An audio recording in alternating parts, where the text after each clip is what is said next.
We've been doing it there for, oh my God, probably 20 years, every other time. And we've just been in different places. It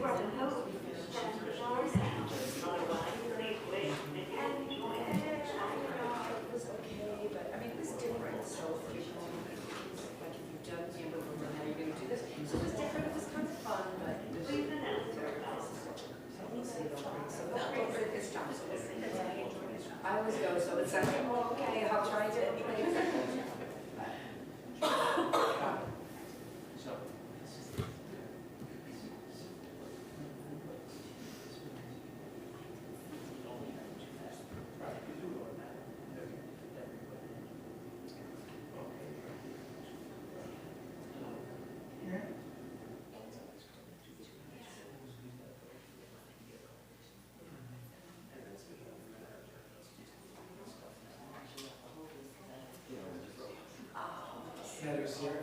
Is there, My grandkids are all the way from school too, because they're in New York City, so they have nothing to go, so.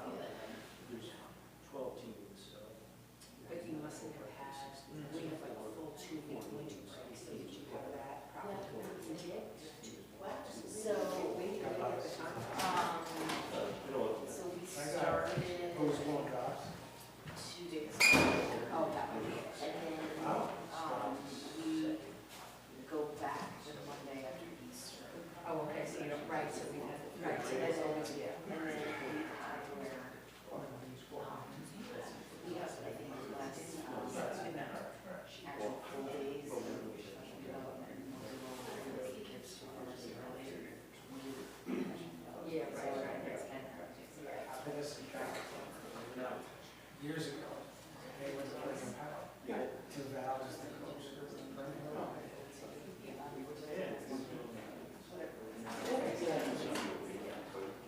It wasn't bad. I mean,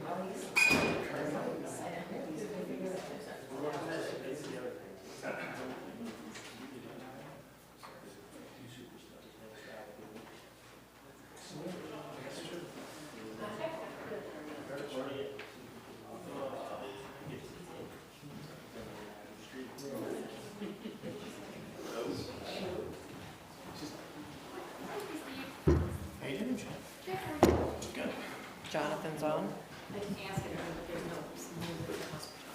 I'm here. Hi, Jonathan. What is in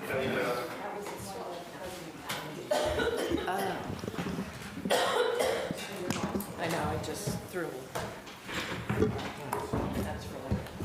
That's really.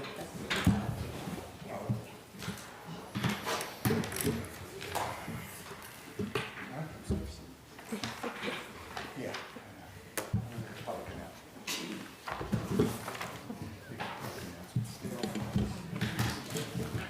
What nights are we talking? Ah. It's like if you texted me on Last meeting was the 12th.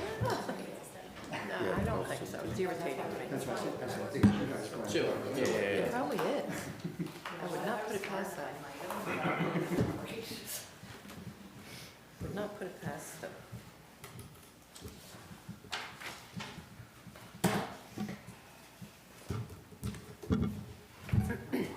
What? Oh, okay. All right.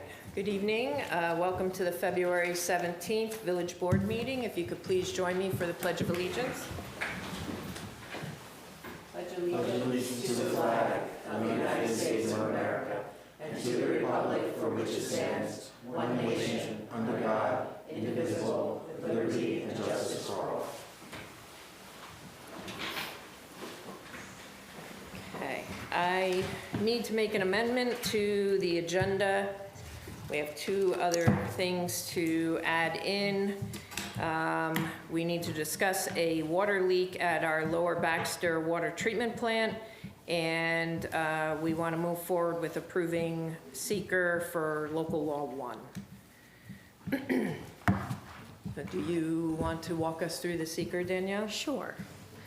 So I'm going to start with part 3, which is the second page. And just summarize for the record, this action consists of a legislative action only, which does not include or involve any land alteration or construction activities, is not site-specific, will not cause nor result in any direct changes to the environment, will not cause any changes in existing permanent zoning and subdivision densities, and will not change or alter any existing zoning district boundaries. The intent of the local law is to allow registry of short-term rentals, to allow homeowners to supplement their income, to defray the cost of housing, and to provide lodging for visitors in the village. The regulations will limit the initial permits to a maximum of 15 properties in the village. STR permits shall be limited to single-family dwellings, two-family dwellings, or an accessory apartment. The local law will not result in any significant direct, indirect, short-term, long-term, or cumulative environmental impacts. So now I'm just going to go through the factors very quickly on the record and see if everyone agrees with me. So for question number 1 on part 2, will the proposed action create a material conflict with an adopted land use plan or zoning regulations? We submit no or small impact may occur. Does the board agree? Yes. 2, will the proposed action result in a change in the use or intensity of the use of land? We submit no or small impact may occur. Yes. Yes. Agree. Okay. 3, will the proposed action impair the quality or character of the existing community? We submit no or small impact may occur. Agree. Agree. Will the proposed action have an impact on the environmental characteristics that cause the establishment of a critical environmental area? We said no. Agree. Agree. Okay. Will the proposed action result in an adverse change in the existing level of traffic or affect existing infrastructure for mass transit, biking, or walkway? We submitted no or small impact. Agree. Agree.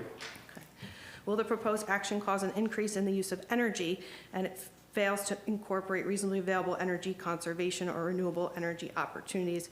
We said no or small impact. Agree. Will the proposed action impact A, public, private water supplies, or B, public, private wastewater treatment utilities? For both of the A and B, we submitted no or small impact. Agree. Will the proposed action impair the character or quality of important historic, archaeological, architectural, or aesthetic resources? We submitted no or small impact may occur. Agree. Will the proposed action result in an adverse change to natural resources? For example, wetlands, water bodies, groundwater, air quality, flora, and fauna? We submitted no or small impact. Agree. Will the proposed action result in an increase in the potential for erosion, flooding, or drainage problems? We again submitted no or small impact. Agree. And finally, will the proposed action create a hazard to environmental resources or human health? We said no or small impact may occur. Agree. Okay, at this time, if the board feels it's had enough information, there needs to be a motion with respect to adopting parts 2 and parts 3.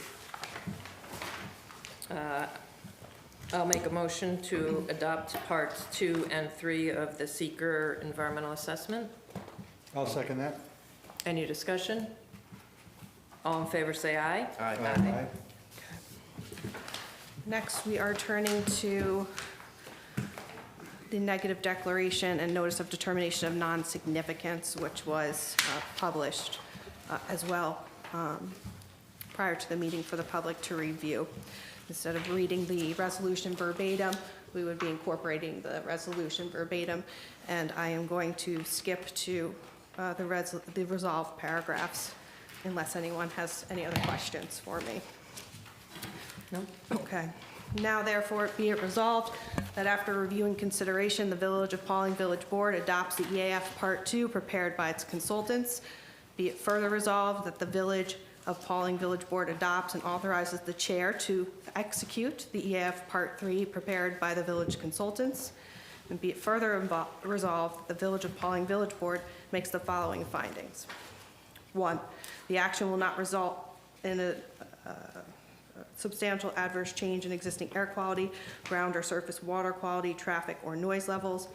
a substantial increase in solid waste production, or a substantial increase in potential for erosion, flooding, leaching, or draining problems, or geological features such as cliffs, dunes, minerals, fossils, or cave, existing transportation systems, or noise, odor, and light. 2, the action will not result in the removal or destruction of large quantities of vegetation or fauna, substantial interference with the movements of any resident or migratory fish or wildlife species, impacts on a significant habitat area, substantial impacts on a threatened or endangered species of animal or plant or the habitat of such species, or other significant adverse impacts to natural resources. 3, the action does not involve the impairment of any designated critical environmental area. 4, the action will not create a material conflict with the community's current plans or goals as officially approved or adopted. 5, the action will not result in the impairment of the character or quality of the important historical, archaeological, architectural, or aesthetic resources of the existing community or neighborhood character. 6, the action will not result in a major change in the use of either the quantity or type of energy. 7, the action will not create a hazard to human health. 8, the action will not cause a substantial change in the use or intensity of use of the land, including agricultural, open space, or recreational resources, or in its capacity to support existing uses. 9, the action will not encourage or attract a large number of people to a place or places for more than a few days compared to the number of people who would come to such place absent the action. 10, the action will not result in the creation of a material demand for other actions that would result in one of the above consequences. 11, the action does not involve changes in 2 or more elements of the environment, no one of which has a significant impact on the environment, but when considered together, result in a substantial adverse impact on the environment. 12, the action does not involve 2 or more related actions undertaken, funded, or approved by an agency, none of which has or would have had a significant impact on the environment, but when considered cumulatively, would meet 1 or more of the criteria of 6 NYCRR 617.7C. Be it further resolved that the village board as lead agency has examined the impacts which may be reasonably anticipated to result from the action and has determined that it will not have a significant adverse impact on the environment, including indirect or secondary impacts, and that therefore a draft environmental impact statement, EIS, need not be prepared. Be it resolved further that the village board for the Village of Pawling hereby issues this negative declaration and notice thereof pursuant to the requirements of seeker and its implementing regulations, and be it further resolved that the village board hereby authorizes the filing of this negative declaration and notice thereof pursuant to the requirements of seeker and 6 NYCRR 617.12 and its implementing regulations. Thank you. You're welcome. Need some water now. I do. Try to be speedy. All right. Okay. For that, I will make a motion to adopt the neg deck. Do you have a second? I'll second that. Any discussion? Jennifer, could you do a roll call, please? Trustee Gisella? Aye. Trustee Guzzo? Aye. Trustee Berlinger absent? Trustee Locascio? Aye. Mayor Taylor? Aye. All right, thank you. Okay. So we left the public hearing open for local law 1, which is our short-term rental local law. Is there any public comment regarding local law 1? Okay. Hearing none, can I get a motion to close the public hearing? Yeah, I'll make that motion. I know that this has been open for a month or two. We still haven't received anything in writing, Jennifer? So, yeah, I'll second that, closing it. I'll second Joe. All right, any other discussion? All in favor, say aye. Aye. Okay. I'll make a motion to open the public hearing for the CDBG 2026 program application. Jonathan, do you want to speak to this? Or do you want me to do? Yeah, I'm happy to speak. I guess the best information I can give is I'll just read kind of the activity description. So the proposal for the project is to construct ADA accessibility improvements on the ground floor of the Village Hall, a public facility serving all residents.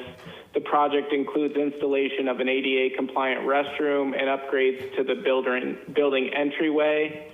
And as far as primary beneficiaries, essentially the accessibility improvements will remove physical barriers that currently limit access for individuals with disabilities and mobility limitations, ensuring equitable access to public facility that serves the entire community, including LMI residents, which is the low to moderate income that the CDBG grant funding is for. The requirements for the hearing tonight are essentially just to give the public the opportunity to provide some input.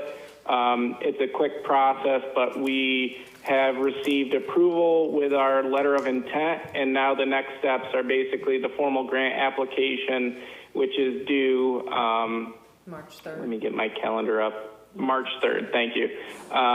So basically the public hearing is the first step, obtain any public comments, and then after this we'll be able to finalize cost estimates and do the application for the county's review. Is there anyone with concern or questions regarding our application? Okay, hearing none, I'll make a motion to close the public hearing. I'll second, sorry. All in favor, say aye. Aye. Aye. All right, thank you, Jonathan. No problem. All right, so new business, need to adopt local law 1. Jerry, did you want to go through the resolution? Sure. So this is in reference to what we call short-term rental. Basically, it gives the village the oversight for people that want to rent out through Airbnb or some of the overnight accommodations. So we've been working on this for a while, and it pretty much mirrors what a lot of the other municipalities already have. And it really is for the safety of the residents and the people that are renting these units to be sure that they're up to code with the fire inspections and whatnot. So I would like to make a motion to, I'll read the resolution. Therefore, yeah, read the therefore. Okay. So now therefore be it resolved that local law annexed here 2 is hereby enacted, and have it further be resolved that the village clerk shall file the certified original of this local law in the office of the village clerk and 1 certified copy in the office of the Secretary of State of New York. Such certified copy have attached here to a certificate that it contains the correct text of the enactment of this local law. Do you want to make a motion? I'd like to make a motion to accept local law. I'll second that. Any discussion? All in favor, say aye. Aye. And you have your second resolution. And the second resolution, we kept this separate from the short-term rental law. This is actually the fees associated with the short-term rental. The fee for the application, and that allows 2 site visits from the building inspector to be sure that everything is up to code, is $250, and that'll be done annually. The people need to reapply each year and have the inspection done. $250 we feel is reasonable enough to cover the cost of the paperwork involved with the building department. So I'd like to be it resolved, the Village of Pawling Board of Trustees hereby set the following application fees for the 4 short-term rental applications under Village Code Chapter 100. The application short-term rental fee would be $250. Can you make a motion? I'd like to make that motion. I'll second. Any discussion? All in favor, say aye. Aye. Thank you, guys. I know it's It's a long road, but we finally long got lift, there. yeah. Okay, so next is the CDBG, is to approve us actually submitting. So this is authorizing the submittal. So I will read the resolution. Now, therefore be it resolved that the Village of Pawling's application for the 2026 Dutchess County Community Development Block Grant for the above referenced activity is approved, Be it further resolved that the submission of the application to Dutchess County Department of Planning and Development is authorized. Somebody want to make a motion for that? I'll make that motion. I'll second it. Any discussion? All in favor, say aye. Aye. Okay. All right, the school is up next for the homecoming. Our mic is at the podium, so if you can please stand there so anyone watching can hear.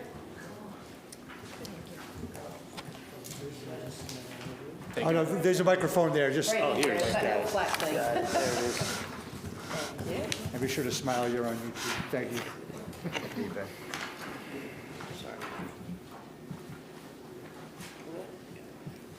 This here, terrific. So Good evening. I I'm did sorry, attend a meeting at the school regarding this. This is something that they haven't had in a few years, but used to historically have this parade. I was asked if we would entertain closure of roads for this, and so I asked them to come and do a quick little overview for the board. Terrific. So Thank you very much, Mayor Taylor, and thank you for the Village Board for having us tonight. I'm Anthony DiCarlo. I am the interim superintendent of schools at Pawling. I'm here with our athletic director, Mr. John Bellucci, and a number of people from PTA, PTSA, Tiger Club, and our principal, Principal Cowan. The reason being here tonight is this conversation started almost within the first month that I got here. It was a meeting with the PTA, PTSA, and Tiger Club, and we're talking about the possibility of looking at doing a homecoming parade, a homecoming event. And my conversation to them was, that's great, I can't pull this together in literally 2 months, it's impossible. It takes almost a year planning, hence we're here. And we talked about the fact of voicing their opinions about wanting to go back to a great tradition that took place as a part of a fall festivities and homecoming, that there was a parade in town. It would culminate with a bonfire at the elementary school, and it's just something that the school community thought would be great to see if we can get back to doing. Hence, waiting till January. As we know, there were elections in the fall, and it was important for that to happen and us to come before you to see if that's a possibility. What would happen, and I'll turn it over to John, because John's got a little bit of a more history of what that would look like and what your commitment would be as the town village for that parade.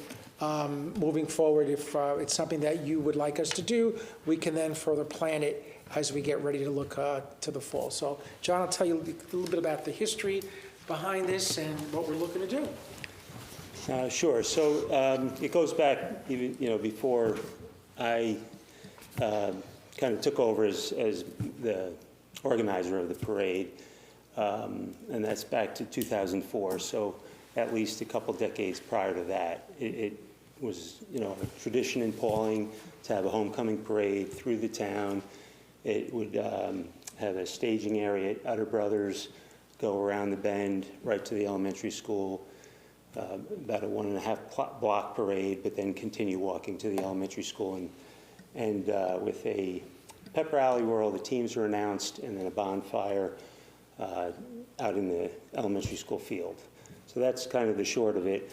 Over the years, I think prior to COVID, it started to get, the last couple of years that it was run right before COVID, that Utter Brothers staging area was getting a little busy because the trains scheduling was increasing. We had more trains, I think, than we did 30, 40 years ago. So the plan is basically the same.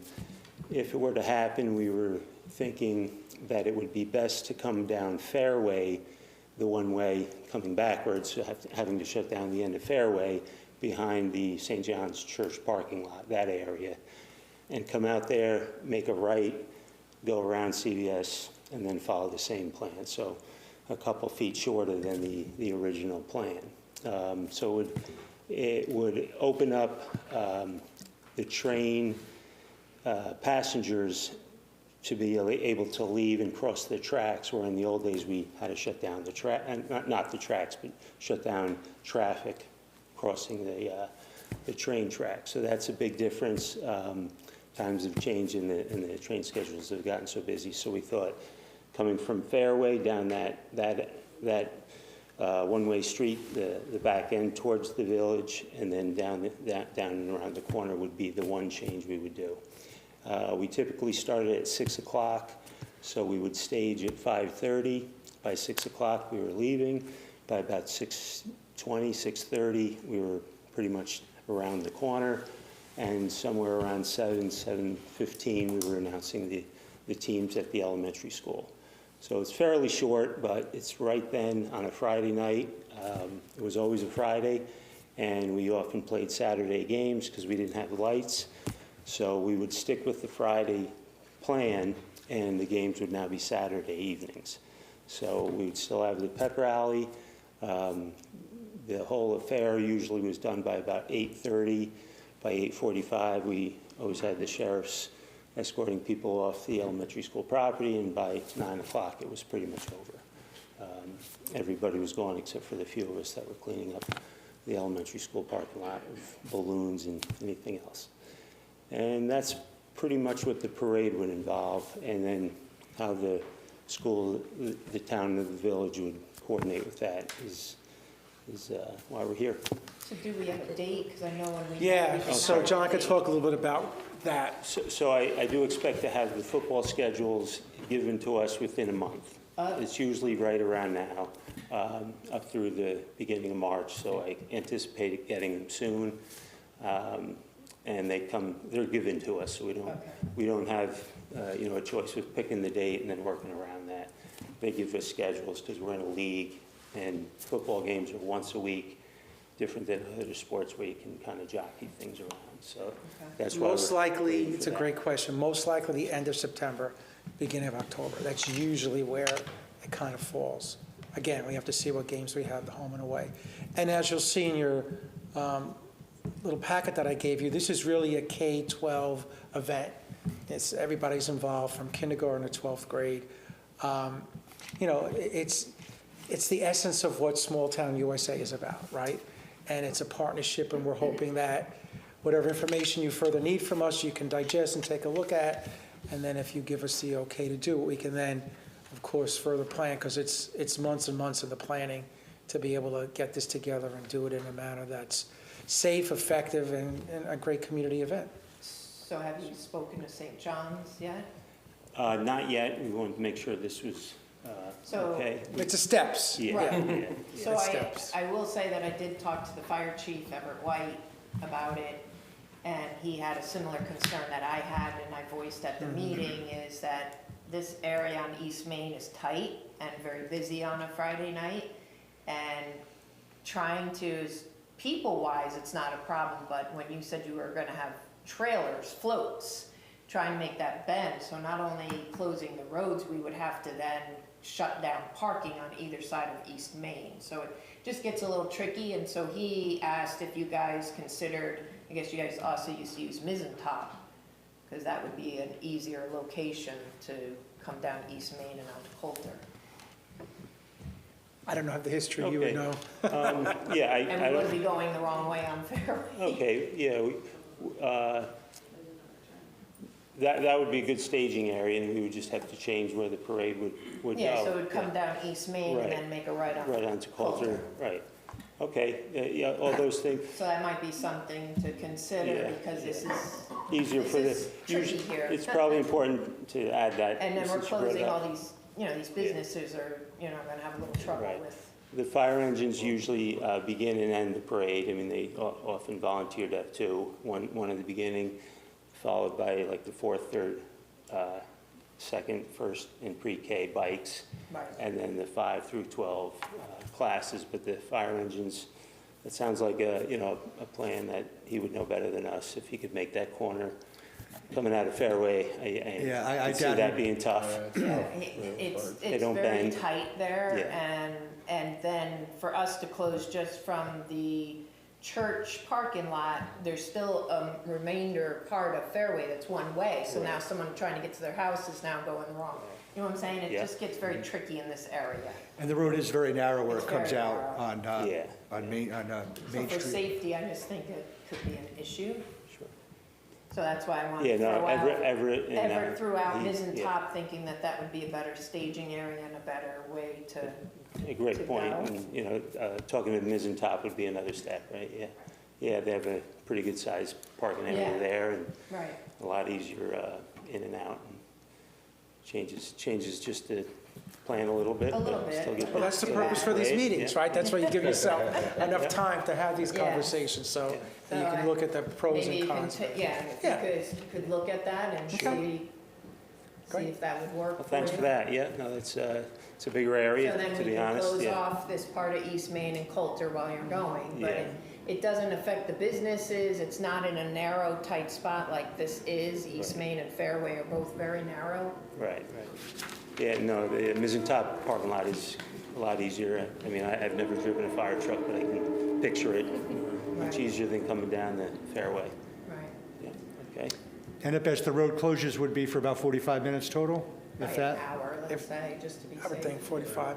Yeah. About an hour? Tops of an hour. Yeah. Tops of an Yeah. hour, I would say. Yeah. Yeah, I remember when they used to do it through the village. It was Yeah. nice. Love to see that again. Yeah, Yeah, Great. it'd be great to have it. Okay, well, I'll talk to Everett more and check think in it's with Ms. and Top. Yeah. perfect. And then just circle back. Then we'll come back to you and Yeah. let you know. By then, hopefully I'll have the actual date. Yeah. So that Yeah, would be that would be helpful. great. And I'll work with you. Yeah, If we have to that come back, we'll come back. Perfect. Thank you so very much. We All right, appreciate thank you. it. Thank you for the suggestion. Okay,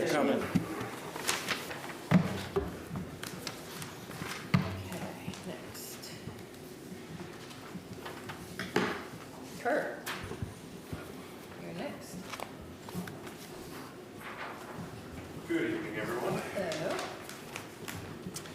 Kurt Johnson, J Group Designs, here on behalf of Cornerstone Properties and Serafino Realty. They're the owners of the properties at 146 and 140 East Main Street. As I'm sure you all know, after a little bit of a bumpy road, the restaurant opened before Christmas, and they've had a good response, and hopefully you've all had a chance to give it a try. But things are going well there, and maybe as somewhat anticipated, the parking has become an issue at the site. We have approval for 200 seats at the building, and that we have 40 parking spaces on the current site of 146 East Main Street. So that does comply currently with the zoning regulations of 1 space per 5 seats in the restaurant. But in addition to that, we also got approval for 15 spaces for employee parking at the Hudson Valley Plastics site here in the village on Charles Coleman. So that is where employees should be parking, and then, or at least 15 of them, and then be transported to the restaurant site. So parking is a little tight there, and what we're looking to do is, I think there were some preliminary discussions a couple years ago with the village about potentially using 140 East Main Street for additional parking area. So in effort of that, we've looked at 2 options. Maybe we can, Yep. I noticed from watching a planning board meeting, when you're working with those, the mic is there and people can't hear on YouTube. So maybe Okay. move that behind you. Okay. There we go. We can do that. And then you can be by the mic. Sure. Thank you. So if you're familiar with the site here, the restaurant's here. This is 22, intersection here, East Main Street, and South Street's over here. You come into the site, and there are 40 parking spaces in here. It does become a little bit of a bottleneck issue if you can't find a parking spot here because there is no circulation around the site. So we did look at options. Look at the first one here. On 140 East Main Street, there is an existing 2-family house here. So that's there. It's in the R2 zoning district, which is residential. This site here, 146, was granted a use variance to allow the restaurant. It was McKeever's and for many, many years. So we did get a use variance, so that allows that in the residential zone. With this option, we would subdivide this slightly over half-acre parcel here and leave the 2-family house on that in its current use, but then use the backyard here for additional parking space, have a loop around, keep the existing curb cut here. So that would give us a net 20 additional spaces. So that'd be 60 parking spaces on site rather than the 40 that are there now. Second to that, we looked at the option of actually taking the house down and using the entire 140 East Main Street site. So that would give us, we'd have potentially 2 curb cuts here, and an in and out here. This could be closed off too, and you could circulate out and keep that curb cut there. That would give you 73 parking spaces. So that would be a net increase of 33 parking spaces overall from what you have now. That'd be 13 over the other option. We did have preliminary discussions several years ago with the director of county planning in terms of looking at this as kind of a gateway overlay, because this is identified in the comprehensive plan as a gateway for the village. I think there's 3 of them total. One being on the south end of the village, one on the north end, and the other one, I believe, at the end of Coulter would be the other gateway. So we're looking to maybe create a gateway zone potentially for this that would allow this to exist on these 2 parcels. If you look at the comprehensive plan too, these 2 parcels are identified as retail use, and that for future land use recommendations. So retail falls under, restaurant falls under the retail description in the zoning code. So it would comply with what the 1995 comprehensive plan was recommending for these 2 sites. We do keep residential on the north end of here. We create a dense vegetative border here and work with the landowner to the north of that, who's here, Mike.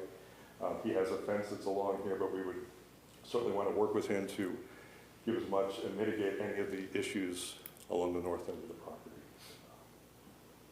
Just open discussion for hopefully moving this forward in some manner. So the gateway, the comprehensive plan talks about both parcels, correct, in the gateway? Yes, they're both identified as, for future land use, as retail, which restaurant falls within. So it does meet the intent of the comprehensive plan as it stands. And the overall spots would be 73 if the entire 140 was parking? Correct, and that's 60 on that one there. I will mention also that Diana Tomasetti has had some very preliminary discussions with the town of Pawling about potentially creating a parking area over here across the way to augment parking opportunities for the building.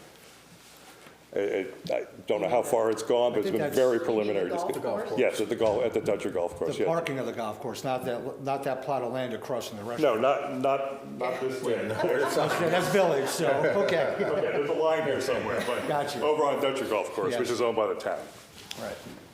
So how many spots do you feel is needed for the restaurant to be successful?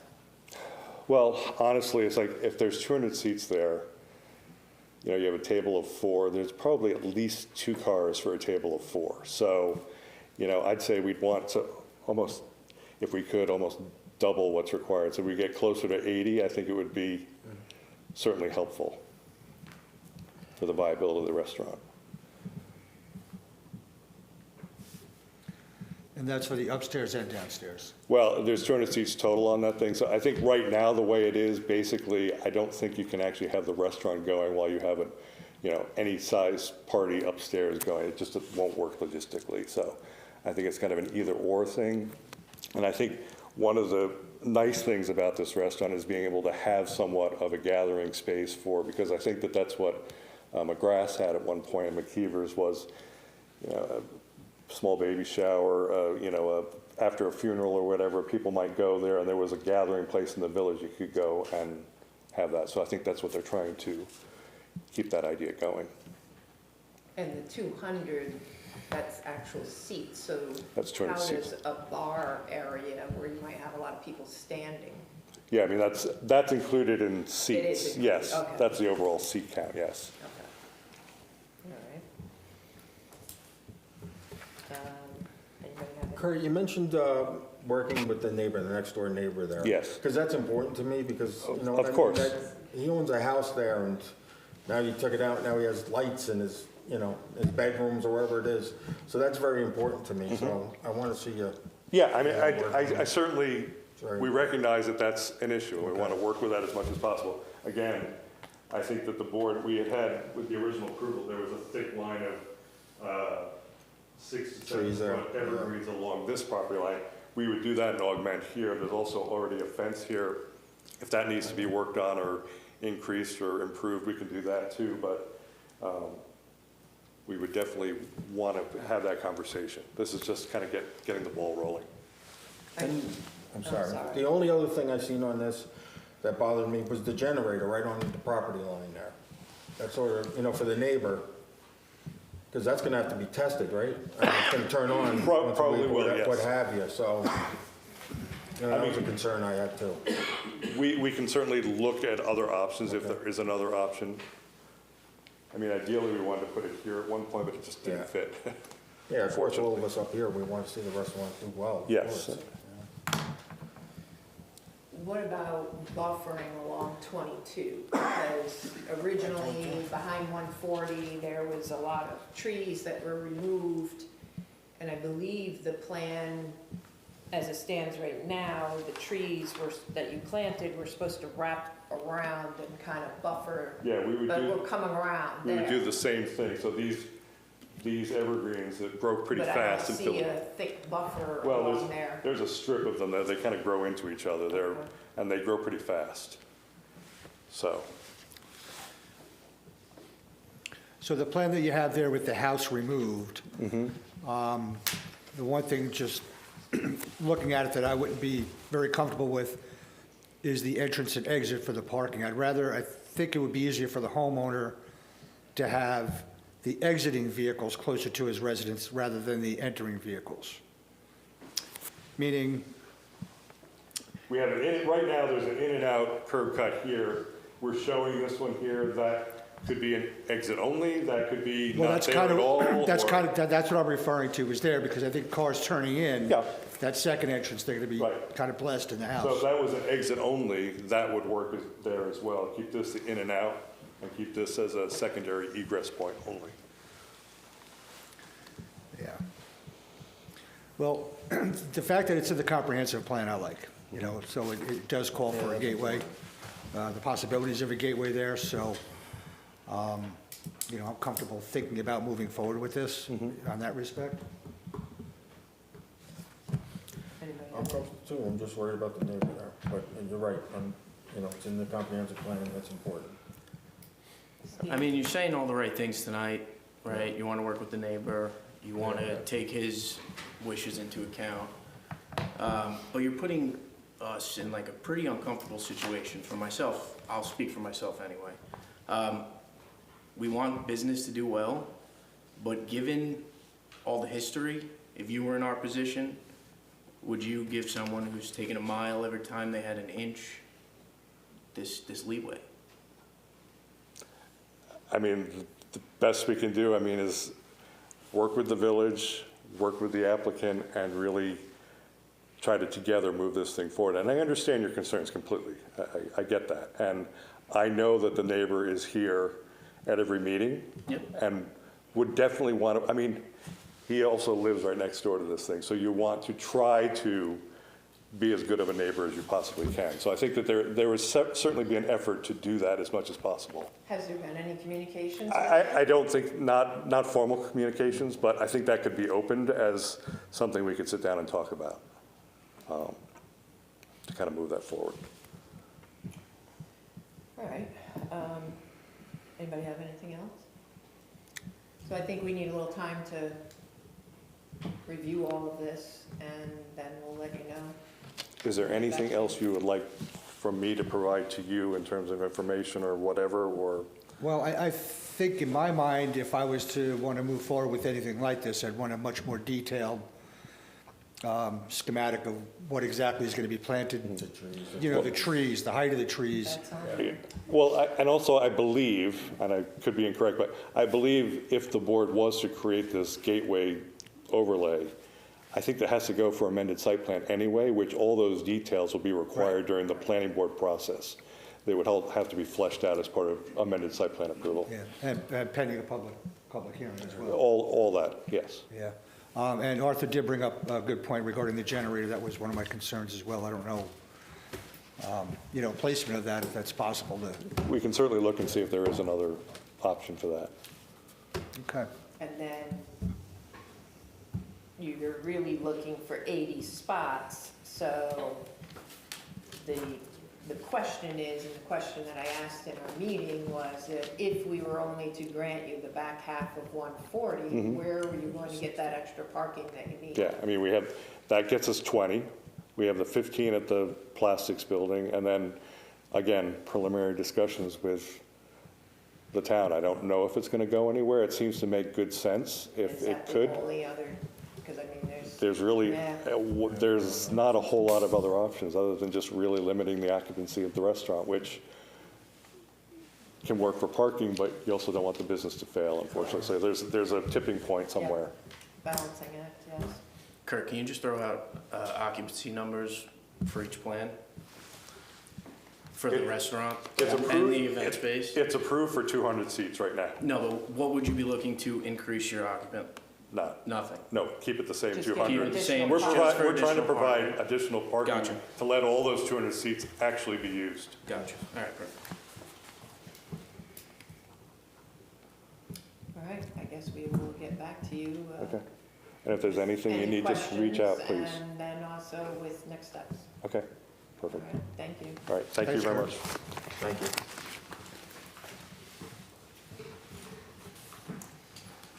You all are welcome to stay, but if you feel that you want to leave, I don't want you to feel like you're stuck there. I should have said that before Kurt started talking. Good night. Good night.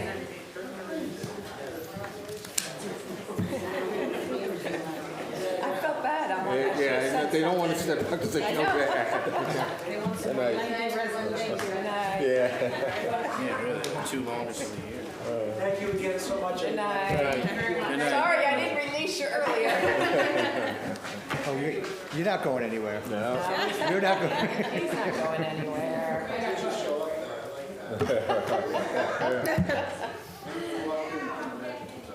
All right. So next is Lower Baxter Seeker. Jonathan, if you're still there with us. I'm still here. Okay. All right. I can give a brief rundown of what we got to do here quickly and then answer any questions if that works. Okay, that'd be great. All right, so essentially, the funding agency is requesting for project closeout, the coordinated review to take place for the amended seeker action. So it's just a processing item that we have to go through again as a formality. So essentially, seeker, the process was started, I think, back in 2022 for the funding application for the original project.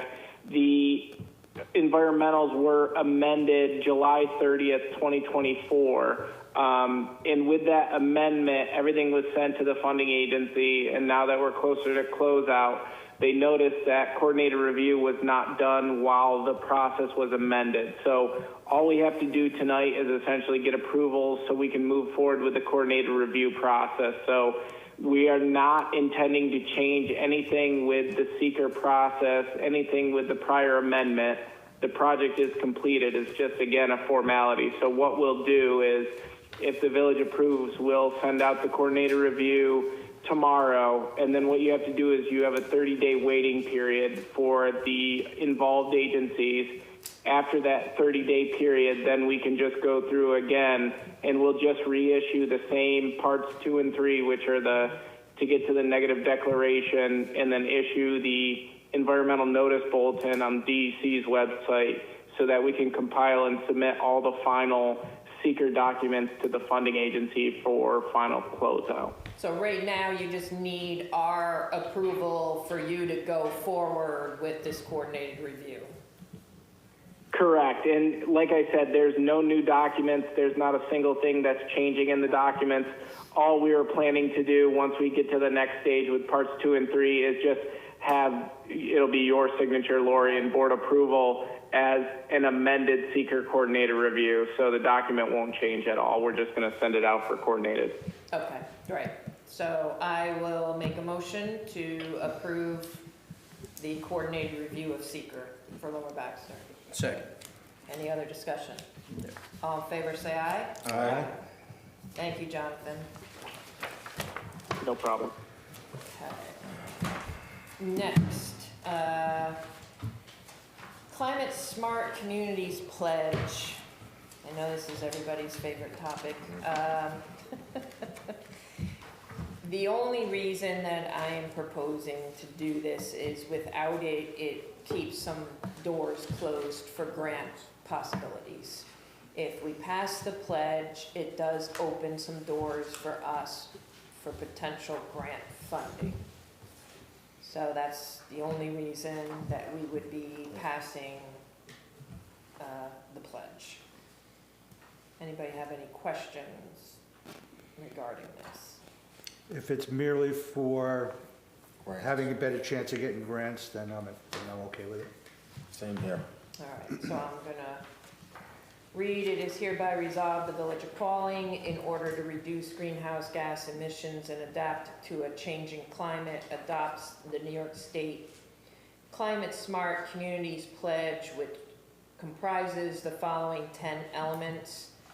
Build a climate smart community, inventory emissions, set goals, and plan for climate action, decrease energy use, shift to clean, renewable energy, use climate smart materials management, implement climate smart land use, enhance community resilience to climate change, support a green innovation economy, inform and inspire the public, and engage in an evolving process of climate action. So I'll make a motion to move forward with the Climate Smart Pledge. I'll Don't second. give in. I'll second with a question. So Okay. that there is no monitoring of our efforts to do anything? No, not with a pledge. If you want to get to the bronze level, then you gotta start checking all the boxes to get, I was the Climate Smart Coordinator for Putnam County and was working on getting the county their bronze. I think we got to bronze, we didn't get silver. I left. So we're just saying that Third place isn't bad. Yeah, we're taking a pledge? We're just taking the pledge, taking a pledge. taking the pledge. Sure. So you seconded? I seconded it. All in favor, say aye. Aye. All right. This is a resolution where right now, because our building inspector is a consultant, has to be an official, village official that is signing any violations and/or permits. Currently, that is with the village clerk, Jennifer Osborne, but if she is not able, we had made the treasurer the backup signature. However, when our treasurer changed, we didn't redo the resolution. So we're just changing it from what it was Eliza to now Brian. Anybody have any questions? Nope. I'll make a motion to approve the resolution. I'll second. All in favor, say aye. Aye. Okay. Approve the release of 28 Walnut Street escrow. Do we have something on that, Jennifer? What? I have it in the office. Oh. It's just releasing back to my. So it's just what's left that wasn't used? Yeah, it's all done. Yeah, I'll second that. Did you make a I motion? didn't have a motion yet, Oh, but that's I'll all right. make the motion, and Jerry can second. There we go. I'll second. Any discussion? All in favor, say aye. Aye. All right. Approve January 2026 Metro North Treasurer's Report. I'll make a motion for that. Second. All in favor, say aye. Aye. Okay. Now, Jonathan. Engineers report, and this is where I would like to discuss the Lower Baxter water treatment plant's leak. Okay. Okay? All right. Yep, I'm good with that. So unfortunately, there's been, I think, 2 leaks that developed in the Schedule 80 PVC plumbing in the Lower Baxter plant. It's in 2 separate locations that's leaking on top of the pipe directly between the solvent weld fitting and the piping on both a 6-inch T and a 6-inch 90. There's high pressures down there, so we want to move forward quickly with a repair. Unfortunately, it seemed to have held for longer than the 1-year warranty period in the project, so these costs aren't going to be eligible to go through warranty or anything with the contract since those are all closed out and we're beyond the period. We did look with the operators to see if we could determine what happened. It doesn't appear to be, we didn't see any cracks that you typically see in fittings with a failure. It's a light leak and it's coming right between the joints, so it's just really an oddball thing that has to be taken care of. We looked at a couple different options, one option being mechanical fittings and the second option being a direct replacement with the Schedule 80 PVC, which is the gray plastic that's there.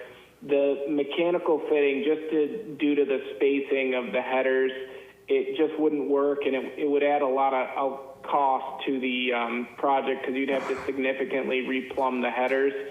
So with our recommendation, and we reached out to Mike with American Pump Service, who did the original work, to provide a quote. So we provided that quote to the village. Roughly, his material and labor was $3,420. We added in a pressure and leakage test for a 2-hour period for an additional $500. And what that'll allow us to do is essentially, once the glue cures after it's a minimum 6-hour cure period, then we can hit it with over pressurize it so we can ensure that it's tested above and beyond what the system will see, because it is a high pressure zone there. We're well above 100 PSI. I think we're over 120, somewhere between 120 and 130 PSI down at Lower Baxter, so it is high pressure.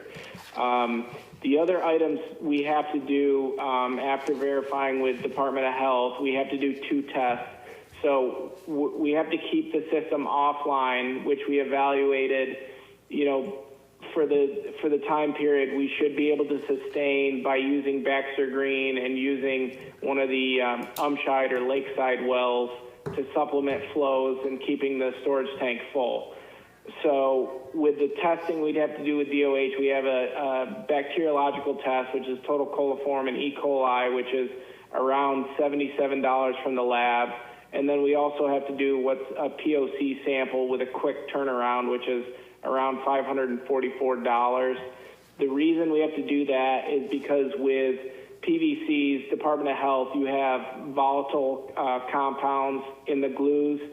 Typically, after they cure, you're not going to release anything into the system. I mean, this type of piping is used all over, and we use it all the time.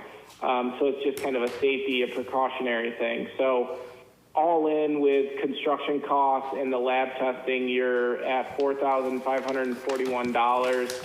And we did run by with Mike the lead time. He said it's around 3 to 5 days to get the parts.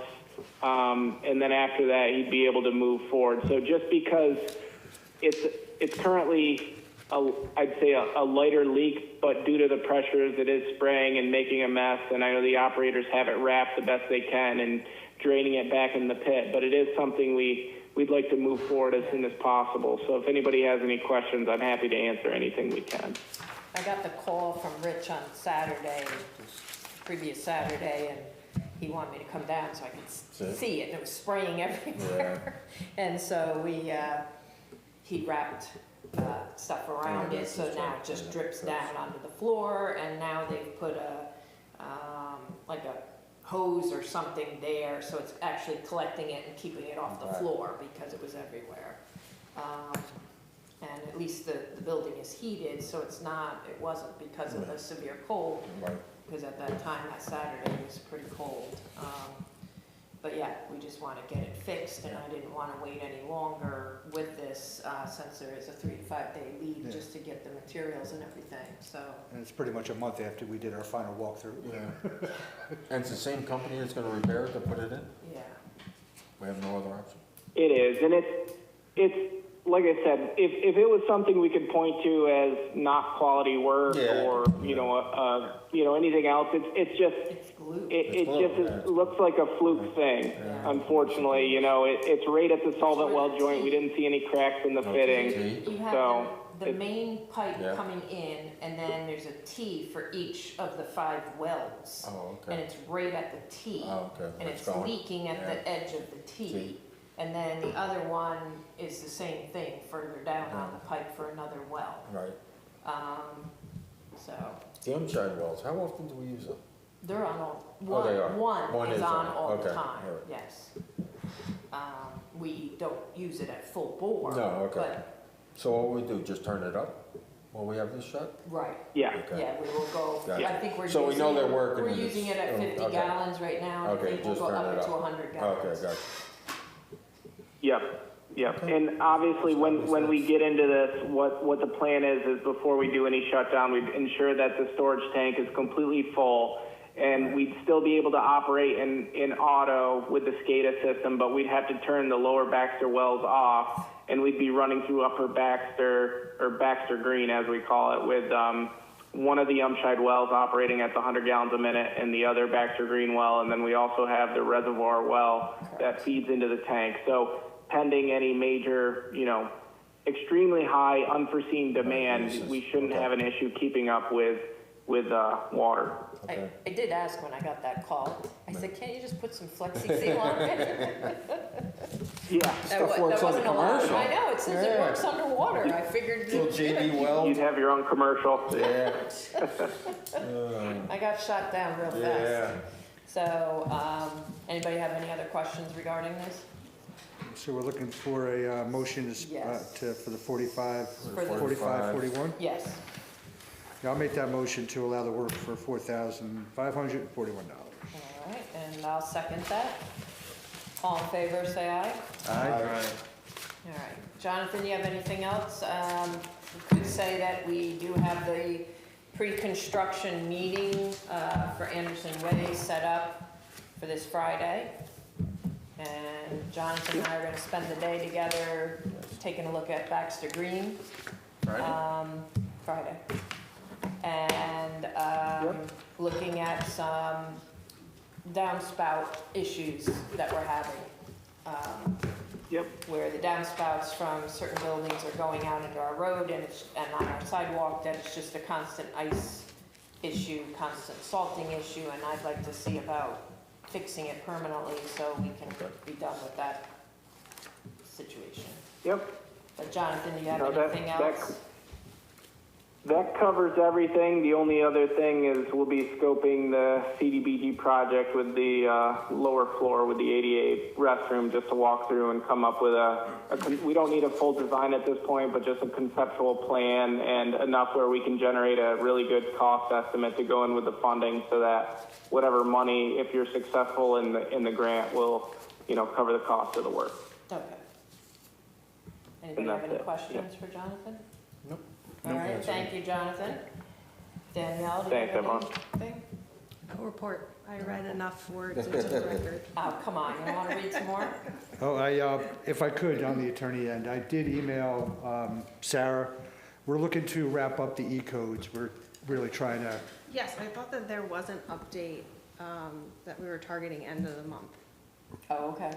end of the Thought month. that conversation was had. There are, as you go through the annotations, there are some annotations that will have to go back to the board and or Jennifer, because they're policy, not legal. So that's happening simultaneously Okay. as we go through.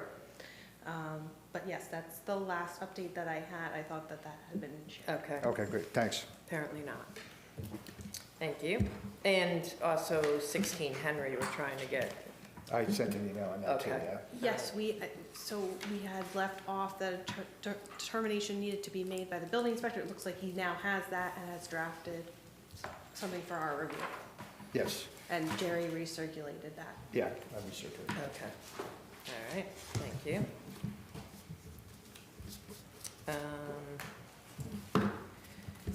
I'll make a motion to pay Metro North bills in the amount of $1,262.75.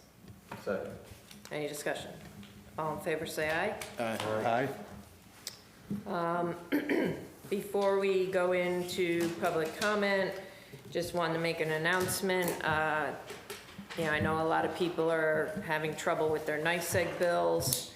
They were having 2 different outreach meetings. Unfortunately, one was today from 4 to 7 in Carmel. There's another one, though, coming up on the 24th, so next Tuesday from 4 to 7 at the Bedford Town Hall. So if anybody wants to talk to NYSEG. Anybody have anything else from the board? This Saturday is the largest, littlest St. Patrick's Day parade. The largest, littlest? Yeah, something like that. Okay. It's small, what do they call it, the longest? The shortest. the unofficial shortest. Yes, there it is. So Shortest. that's this Saturday, so in the village here, parade kicks off at 1 o'clock. Hopefully the weather holds out, and it's usually a nice turnout. There's outdoor bands and festivities, so hopefully the weather holds out for that.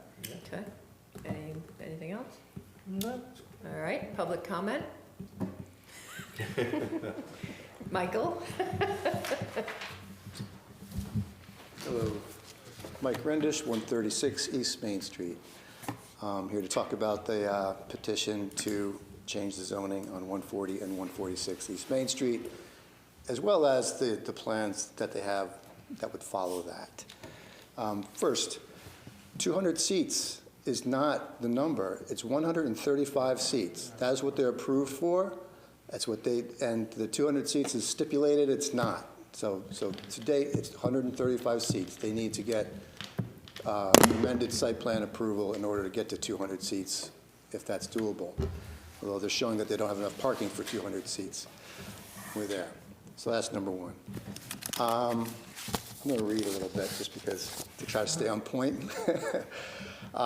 Reading the petition, the letter that was part of the packet tonight, it says that the proposed zone change will not result in property values going down or interfere with existing development, as it is consistent and complementary with surrounding uses. I think that a house that is located immediately next door to a restaurant parking lot is without question lower value than one that is flanked by 2 residential lots. I don't think that's a question. They say that just because they say that in their letter doesn't make it true. Number 2, the petition also says that the comprehensive plan for the village of Pawling does list these 2 subject properties in figure 14, future land use, that's the name of figure 14, as commercial. Therefore, the proposed rezoning is consistent with the comprehensive plan. And this was a focus tonight in the presentation as well. I'm going to point out an interesting fact. Figure 13, which is on the previous page, existing land use, also shows both as commercial use.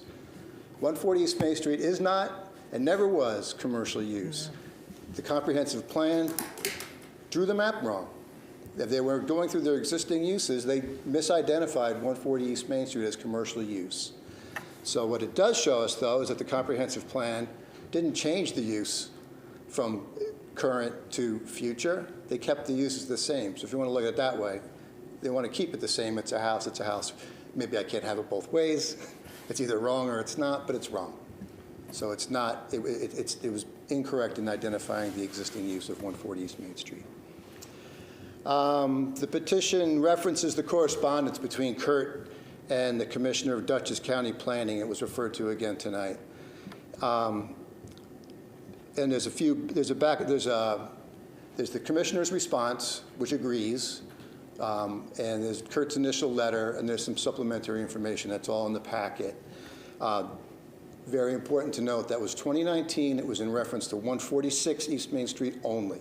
140 East Main Street was not a part of that conversation.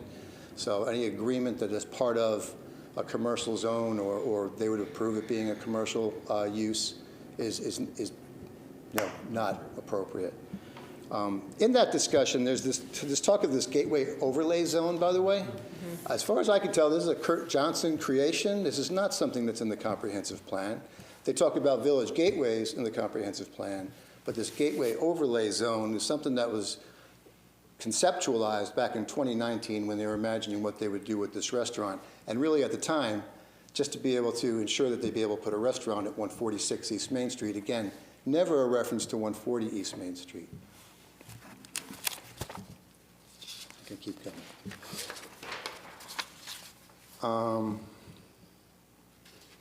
All right, just sort of a little bit of maybe a wrap up. I'm sure I have more. The restaurant building and the parking lot are exactly what they wanted back in 2020. It's exactly what they proposed, exactly what they have. But even before they opened for business, they were looking to expand based on a desire. Actually, back when they first presented this notion of taking over 140 East Main Street, it was with the idea of moving up to 300 seats. So they were already on that bandwagon, and which made me at the time and still today ask, why would you build a 300-seat facility on a lot that doesn't have the parking for it? Right. It's obvious that they always intended to expand onto 140 East Main Street. And just as they assumed that the village would back down and accommodate their sunk costs of terracotta tiles, bricks, et cetera, they now expect the village to ignore the comprehensive plan, the zoning code, just to increase the profitability of their mistake of building an oversized building on a lot, just on the presumption that they were going to eventually get the parking that they had hoped for. I expect the village will continue to stand by the principle, as they did back then, of placing the interest of the community over the financial concerns of an individual business. In that petition, in the letter, and in what we heard tonight, I didn't hear anything about why this is good for the village of Pawling. I understand it's plain why it's good for the restaurant and the restaurant business, but what's in it for us? What's in it for the village? Other than, I don't know, a bigger restaurant. The notion that what they built, exactly what they asked for in the first place, that building on that lot with 40 parking spaces, is not sufficient to sustain business, is not our concern. There was 100 years of restaurant there that was functional, that did operate in the worst parking lot you could imagine. So again, that's should not be the village's problem, and they're trying to make it that. I'm glad that the board is voicing a lot of concern about me in particular. My wife and I are the immediate next door neighbor to this thing. And I will be opposed to any change to 140 East Main Street at all. That needs to remain a residential property as it was and is. I have a bunch of other things of details about really kind of to the point of why should we accommodate this particular applicant in light of the way they've treated the village to date. I don't know that maybe I'll save that for a public hearing someday if it comes to that. I think that you're all mostly familiar with it anyway. I'll highlight. I'm sorry. Highlights. I won't read. You certainly can also email us or put it. You want to go home? No, but put it in a letter or whatever. You know what? I'll do that. I will do that because I'm kind of going through the points on 140 East Main Street specifically. All of the activity on 140 East Main Street that's happened to date, without permits, without site plan approval, without variances that they would need for some of those actions, and to the detriment of their neighbors. It's at least 5 or 6 big things that have been done over there, and I will send that as a letter. So, within that, Mike, also be sure to reference your points that you were making. I was trying to make notes on it on the comprehensive plan. Yeah, because I think that's important. So if you just have that as a bullet in your email, that would help us. I will. Can I talk about that just a little bit now as well? Sure. The 2 parcels are not a part of the comprehensive plan. They're not referenced at all. They mention the existence of the meeting house, which is the restaurant. It doesn't discuss the restaurant or that house in terms of a gateway. got into the whole gateway overlay idea, which was a concept. Well, But it recognizes East Main Street and 22 as a gateway. A gateway. Not gateway overlay, but as a gateway to the village. as a gateway to the village, and, Correct. all They right, talked about pillars and they did. You know what? Stuff, too. Hold on. It, I'll tell you what it says exactly, specific to the gateway. Say though, it does reference 140 could be changed, or? I looked at it and I thought I had seen that, that's why I'm curious to have Yeah, Mike send me. I thought Kurt his said notes, I can it double is in check a it. comprehensive plan that 140 could be changed to commercial. Yeah, if you could, with that email, just, what'd you reference? Figure 13? Yeah, figure 13 and figure 14, and it does. Figure 14 shows future Oh, use. that's where you're saying. That's what I'm they saying, got line, the future okay. use of that Gotcha. lot as commercial. Okay. It also shows the existing use as commercial, Okay. So- That's what you're saying. All right. and it's not. Nor was it in 20, whatever year it was, 1995. I'm sorry, give me 1 minute, please.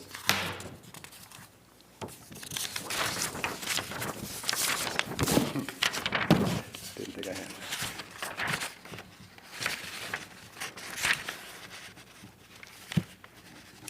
All right, I don't think I have it written down, but read the comprehensive plan.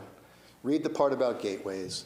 It talks about the gateways. It talks about that particular gateway, mostly in terms of the existing conditions of being a few ratty signs at the time. There was not ratty signs. That was my own word.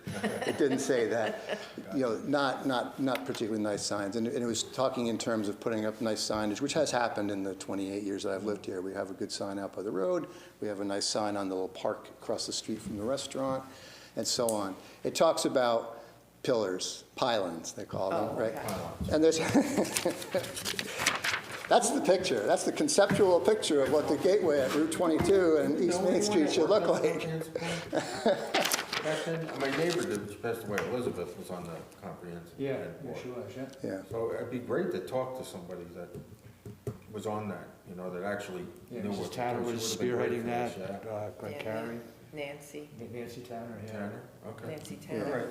right. Again, the gateway references to what would make a nice gateway had nothing to do with the buildings. Nothing to do with Did not talk about the Makes buildings. sense. Talking about the entrance that, you Yeah. know, you're, It talked about pylons, it talked about landscaping, it talked about stone walls, and things of that nature. It did not talk about the buildings. The buildings are not in that picture. It's not referenced. I don't disagree that, you know, the building at the corner was, you know, much the concern of this board, of the planning board, of the zoning board of appeals at the time when they were building it, that it be consistent and that it be worthy of a gateway location, if you will. right. Or we want to call it a gateway overlay, as they want to call it, but in any case, no, it's not. It's not referenced in the comprehensive plan specifically at all in terms of what it should be. And that's all I have to say, I guess, All tonight. right. Thank you, Mike. Thank you. All right. Well, being that is it, can I get a motion to adjourn? I'll make the motion. Second. All in favor, say aye. Okay. Have a nice night, everyone. All right, thank you, Okay, Jonathan.